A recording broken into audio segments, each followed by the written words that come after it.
नमस्कार दोस्तों, स्वागत है आप सभी का जी नौकरी चैनल पे। दोस्तों इस वीडियो में बात करेंगे भारतीय मुद्रा से संबंधित प्रश्न, रेलवे परीक्षाओं के लिए महत्वपूर्ण टैक्स एंड फैक्ट्स हैं दोस्तों इस वीडियो में। तो चलिए स्टार्ट कर लेते हैं। तो दोस्तों पहला क्वेश्चन आ रहा है, 2000 के नोट के पीछे किसकी फोटो मुद्रित है। तो दोस्तों आपने देखा होगा 2000 का नोट, इसके पीछे जो फोटो मुद्रित है वो मंगलयान की है, याद रखिएगा मंगलयान की। अगर दोस्तों डिजाइन की बात करूं तो मंगलयान का डिजाइन दे रखा है 2000 के नोट पे। अगर दोस्तों इस नोट में अगर देखूं कितनी भाषाओं में 2000 का नोट लिखा है, तो दोस्तों कुल मानूं तो 17 लैंग्वेज में लिखा है, याद रखेगा। जिसमें से 2 लैंग्वेज जो हैं वो हिंदी और इंग्लिश हैं। बाकी बची 15 लैंग्वेज में स्टेट रीजनल लैंग्वेज है, जैसे असमी हो गई, बंगाली हो गई, ऐसे भाषाओं में ये लिखा हुआ है, याद रखेगा। अगर दोस्तों 17 + 1 ऐड कर दूं इसमें, टोटल ओवरऑल देखूं तो 18 हैं। यानी कि +1 जो लैंग्वेज है वो ब्रेले लिपि है, यानी कि ब्रेले लैंग्वेज का भी यूज़ किया है आरबीआई ने। यानी कि जो नेत्रहीन होते हैं उनके लिए भी ये लैंग्वेज होती है ब्रेले लैंग्वेज, ठीक है। तो 17 + 1 टोटल हो गई 18 ब्रेले लिपि को मिला के। अगर इसका डायमेंशन की बात करूं तो दोस्तों डायमेंशन है 66 × 166 याद रखिएगा। तो वेरी वेरी इंपॉर्टेंट, डायमेंशन पूछा जा सकता है एग्जाम में। तो दोस्तों भारत में डिमोनाइजेशन कब हुआ था, यानी कि विमुद्रीकरण कब हुआ था, डिमोनेटाइजेशन कब हुआ था दोस्तों, ये मोदी सरकार में 8 नवंबर 2016 में हुआ था। ये भी आपको ध्यान में रखना है, डेट पूछी जा सकती है एग्जाम में। तो दोस्तों अगर मैं मंगलयान की बात करूं, क्योंकि इसके पीछे मंगलयान है, तो मंगलयान के इंपॉर्टेंट फैक्ट देख लेते हैं। तो दोस्तों मंगलयान MOM मिशन कब लॉन्च किया गया था, 5 नवंबर 2013 में लॉन्च किया गया था। कौन से रॉकेट से, PSLV XL C-25 से ये छोड़ा गया था, याद रखिएगा। Very very important facts. अगला क्वेश्चन देख लेते हैं दोस्तों आरबीआई का एक करंट अफेयर और है यहाँ, नेत्रहीनों लोगों को नोटों की पहचान के लिए रिजर्व बैंक ने कौन सा ऐप लॉन्च किया है, ये भी ध्यान रखिएगा दोस्तों। हाल ही में ये लॉन्च किया गया आरबीआई के द्वारा, मनी ऐप, ठीक है। आप फोटो देख सकते हैं, मनी ऐप है। मनी ऐप की जो पूरी फुल फॉर्म होती है वो होती है mobile aided note identifier. Basically ये नेत्रहीनों लोगों के लिए है। और दोस्तों इस ऐप में सेंसर भी मौजूद है, ताकि जो नेत्रहीन है या जिन्हें कम दिखाई देता है वो आराम से सेंसर की मदद से, इसमें ऑडियो यूजुअल भी होता है, विजुअल भी होता है दोस्तों। ऑडियो की सहायता से आपको पता लग जाएगा कि 500 का नोट है या 1000 का नोट है। इसमें स्कैनर है, तो स्कैन करके आप पता लगा सकते हैं ये कितने रुपए का नोट है। तो मोबाइल एडेड नोट आइडेंटिफायर इसकी पूरी फुल फॉर्म होती है। और इसके जो डेवलपर हैं, सॉफ्टवेयर पूछा जा सकता है, आरबीआई ने कौन सा सॉफ्टवेयर यूज किया है, तो डफडोली सॉफ्टवेयर है, याद रखेगा। डफोडिल सॉफ्टवेयर ने इसमें डेवलप किया है, याद रखेगा। जो इसमें जो सॉफ्टवेयर का यूज़ है वो डफोडिल सॉफ्टवेयर का है, याद रखेगा। ये भी आपको ध्यान में रखना है। अगला क्वेश्चन देख लेते हैं दोस्तों। अगर आप हमारे जी नौकरी यूट्यूब चैनल पर नए हैं, चैनल को जरूर सब्सक्राइब करें, साथ के साथ बेल आइकॉन जरूर क्लिक करें, जिससे कि हमारी वीडियो की लेटेस्ट नोटिफिकेशन आपको मिल सके। अगर दोस्तों इस वीडियो की PDF फाइल चाहिए तो इस वीडियो के नीचे डिस्क्रिप्शन में लिंक दे रखा है टेलीग्राम का, क्लिक करके ज्वाइन करके ये PDF वहाँ से डाउनलोड आप कर सकते हैं। अगला क्वेश्चन देख लेते हैं दोस्तों। भारतीय रुपए चिन्ह, आप देखा होगा दोस्तों आपने, रुपये का साइन को डिजाइन किसने किया था, तो दोस्तों ये किया था डॉक्टर D उदय कुमार ने, याद रखेगा। D उदय कुमार ने, जो कि तमिलनाडु राज्य से संबंधित है, उन्होंने ये रुपये डिज़ाइन किया था, याद रखेगा। और दोस्तों ये कब पब्लिश हुआ था, भारत सरकार ने कब पब्लिश कर दिया था, तो 15 जुलाई 2010 को ये रिलीज कर दिया था, ये सिंबल रुपये का, याद रखेगा। आपने देखा होगा।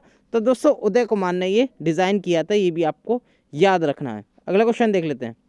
अगला क्वेश्चन है दोस्तों, 500 रुपये के नोट के पीछे किसकी फोटो मुद्रित है, तो दोस्तों ये है रेड फोर्ट, ठीक है। दिल्ली का लाल किला है, आगरा का लाल किला मत समझना।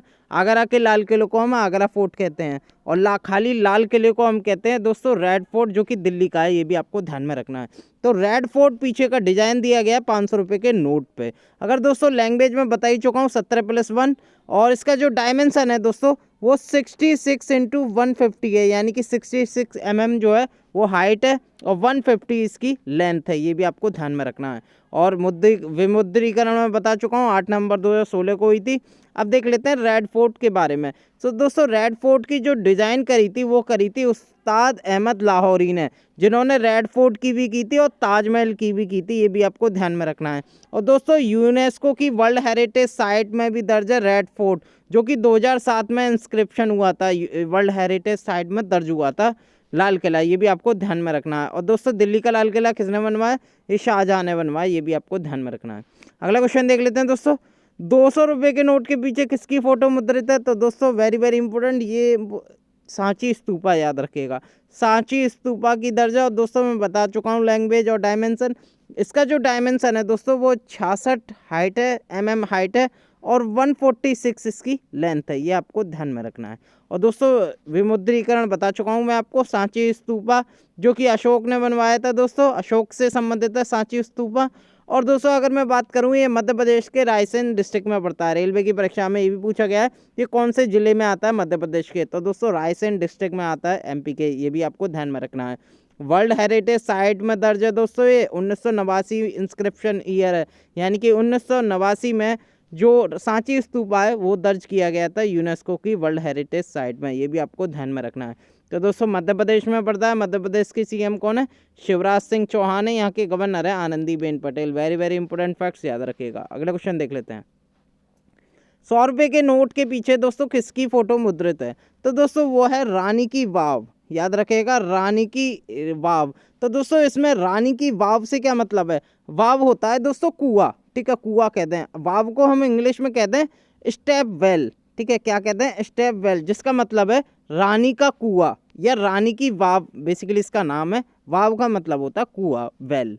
तो दोस्तों रानी की वाव दर्ज है 100 रुपये के नोट के पीछे, आप फोटो देख सकते हैं। अगर मैं दोस्तों इसके डायमेंशन की बात करूं तो 66 इसकी हाइट है और 142 इसकी लेंथ है, याद रखिएगा।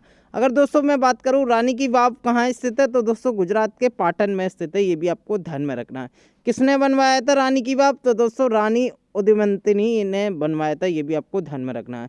और ये वर्ल्ड हेरिटेज साइट में दर्ज है दोस्तों। एनटीपीसी की परीक्षा में ही पूछा गया है ये कि जो रानी की वाव है वो कहाँ स्थित है, तो दोस्तों गुजरात के पाटन में स्थित है, और रानी उदयमती ने ये बनवाया है। यूनेस्को वर्ल्ड हेरिटेज साइट की यूनेस्को में दर्ज है। कब दर्ज हुआ था?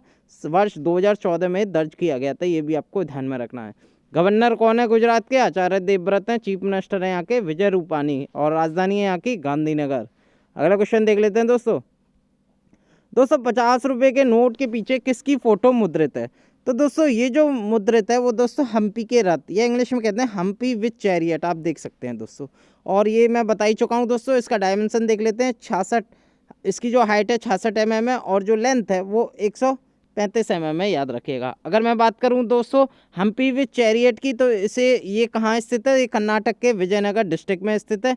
किसने बनवाया था हम्पी के रथ? तो दोस्तों कृष्णदेव राय ने, याद रखिएगा कृष्णदेव राय ने ये बनवाया था। Very very important. और दोस्तों वर्ल्ड हेरिटेज साइट में दर्ज है हम्पी के रथ। और दोस्तों कब हुआ था ये दर्ज? 1986 में दर्ज हुआ था, ये भी आपको ध्यान में रखना है। वेरी वेरी इंपॉर्टेंट दोस्तों।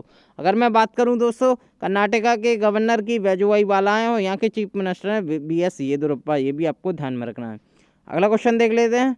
अगला क्वेश्चन है रेट 20 रुपये के नोट के पीछे किसकी फोटो मुद्रित है? तो दोस्तों वो है एलोरा केव या एलोरा गुफा, आप देख सकते हैं। तो 20 रुपये के पीछे एलोरा केव्स की फोटो मुद्रित है। इसके डायमेंशन की मैं बात करूं तो डायमेंशन है इसकी जो हाइट है 63 है, और इसकी जो लेंथ है वो 129 है। अगर मैं बात करूं एलोरा केव कहाँ स्थित है, तो दोस्तों महाराष्ट्र के औरंगाबाद डिस्ट्रिक्ट में पड़ती हैं ये। किसने बनवाई थी दोस्तों? राष्ट्रकूट साम्राज्य यानी कि राष्ट्रकूट डायनास्टी के द्वारा ये बनवाई गई थी, आपको ये भी याद रखना। पूछा था स्टैटिक जीके में एलोरा केव्स का निर्माण किसने किया था? तो राष्ट्रकूटों ने किया था, ये भी आपको ध्यान में रखना है। और वर्ल्ड हेरिटेज साइट में दर्ज है। और दोस्तों कब किया था इन्हें दर्ज? 1983 में इन्हें दर्ज किया गया था। गवर्नर कौन है दोस्तों महाराष्ट्र के? भगत सिंह कोश्यारी हैं। यहाँ के चीफ मिनिस्टर हैं उद्धव ठाकरे, ये भी आपको ध्यान में रखना है। अगला क्वेश्चन देख लेते हैं दोस्तों। 10 रुपये के नोट के पीछे किसकी फोटो मुद्रित है? तो दोस्तों 10 रुपये के पीछे दे रखी है कोणार्क मंदिर की, यानी कि कोणार्क सन टेम्पल की, याद रखिएगा। इसका डायमेंशन देख लेते हैं। डायमेंशन है दोस्तों 63 हाइट है और 123 इसकी लेंथ है, याद रखिएगा। अगर मैं बात करूं दोस्तों कोणार्क सन टेम्पल की, तो ये उड़ीसा के कोणार्क में स्थित है, ये भी आपको ध्यान में रखना है। किसने बनवाया था? नरसिम्हदेव वन प्रथम ने बनवाया था ये कोणार्क मंदिर, ये भी आपको ध्यान में रखना है। और ये भी यूनेस्को की वर्ल्ड हेरिटेज साइट में दर्ज है, वर्ष 1984 में इसे दर्ज किया गया था। अगर मैं बात करूं उड़ीसा की, उड़ीसा के करंटली गवर्नर कौन है? गणेशी लाल हैं। और यहाँ के जो चीफ मिनिस्टर हैं वो है नवीन पटनायक। दोस्तों कोई मुझे बता सकता है उड़ीसा की राजधानी क्या है? तो कमेंट में मुझे ज़रूर बताएं। अगला क्वेश्चन देख लेते हैं। अगला क्वेश्चन है नोट पर किसकी फोटो मुद्रित है? तो दोस्तों एक सारांश देख लेते हैं। मैंने जितना भी अभी तक MCQ कराए, 100 रुपये के नोट पर रानी की वाव जो कि गुजरात में स्थित है, 500 रुपये के नोट पर रेड फोर्ट दिल्ली है जो दोस्तों दिल्ली में स्थित है, और 2000 के नोट पर मंगलयान है, 200 के नोट पे सांची स्तूपा है, 50 रुपये के नोट पे हम्पी विथ चैरियट है, भी आपको ध्यान में रखना है। 20 रुपये के नोट पे एलोरा विथ केव्स है और 10 रुपये के नोट पर कोणार्क सन टेम्पल है। इनके बारे में भी मैंने जानकारी दी दोस्तों। रानी की वाव, रेड फोर्ट, मंगलयान, जितने भी फोटो मुद्रित हैं इनके बारे में आपको मैंने फैक्ट्स एंड ट्रिक्स बताई। अगला क्वेश्चन देख लेते हैं दोस्तों, भारतीय रुपए का ISO कोड क्या है, ये बहुत पूछा जाता है। तो दोस्तों आपको पता होगा INR है। कोई मुझे INR की फुल फॉर्म बता सकता है?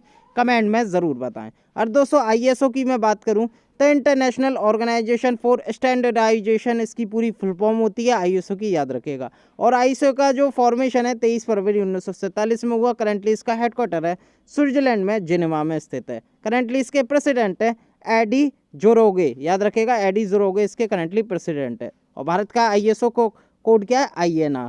तो दोस्तों हर देश का, हर करेंसी का ISO कोड होता है और मैंने ISO के बारे में भी आपको महत्वपूर्ण इन्फॉर्मेशन दी, एग्जाम में ये पूछा जा सकता है। अगला क्वेश्चन देख लेते हैं दोस्तों, भारत में दशमलव मुद्रा प्रणाली या डेसिमल सिस्टम कब आरंभ की गई मुद्रा की? तो दोस्तों ये जो की गई है वर्ष 1957 में की गई, याद रखिएगा। और आपको पता ही है दशमलव प्रणाली के खोजकर्ता कौन है? वैज्ञानिक चंद्रशेखर वेंकट रमन है, भी आपको ध्यान में रखना है। तो दोस्तों बहुत क्वेश्चन पूछा जाता है कि दशमलव मुद्रा प्रणाली कब भारत में चालू हुई? तो वर्ष 1957 में ये चालू की गई थी, याद रखिएगा। अगला क्वेश्चन देख लेते हैं। तो दोस्तों वर्तमान में RBI के गवर्नर कौन है? तो दोस्तों ये हैं शक्तिकांत दास, जो कि RBI के अभी करंटली 25वें गवर्नर हैं, ये भी आपको ध्यान में रखना है। कौन से वे गवर्नर है? 25वें गवर्नर हैं। आपसे पूछा जा सकता है RBI के 25वें गवर्नर कौन है? तो वो है शक्तिकांत दास। कब इस्टाब्लिश हुआ था RBI? 1 अप्रैल 1935 में याद हुए ये इस्टाब्लिश हुआ था, ये भी आपको याद रखना है। और दोस्तों किसकी रिकमेंडेशन पे स्थापना हुई थी RBI की, ये भी आपको ध्यान में रखना है। तो वो थे Hilton young commission. RBI act कब आया? तो दोस्तों इसके इस्टाब्लिशमेंट से 1 साल पहले है, यानी कि RBI एक्ट 1934 में आया, ये भी आपको ध्यान में रखना है। किसकी रिकमेंडेशन, सिफारिशों पर RBI का गठन हुआ? हिल्टन यंग कमीशन था वो, याद रखिएगा। और करंटली इसका हेडक्वार्टर है मुंबई। और दोस्तों ये याद रखिएगा, जब RBI की स्थापना हुई थी तब 1935 में इसका हेडक्वार्टर कोलकाता में स्थित था, फिर चेंज करके इसका मुंबई कर दिया गया, यानी कि करंटली RBI का हेडक्वार्टर मुंबई में स्थित है। RBI का राष्ट्रीयकरण या नेशनलाइजेशन कब हुआ? तो दोस्तों 1 जनवरी 1949 में हुआ, ये भी आपको ध्यान में रखना है। तो दोस्तों ये थी महत्वपूर्ण वीडियो जिसमें मैंने आपको इंपॉर्टेंट फैक्ट्स बताए दोस्तों, जो कि एग्जाम के लिए बहुत ही महत्वपूर्ण है। अगर ये वीडियो आपको पसंद आई है, वीडियो को लाइक करें, चैनल को सब्सक्राइब करें। बहुत बहुत धन्यवाद।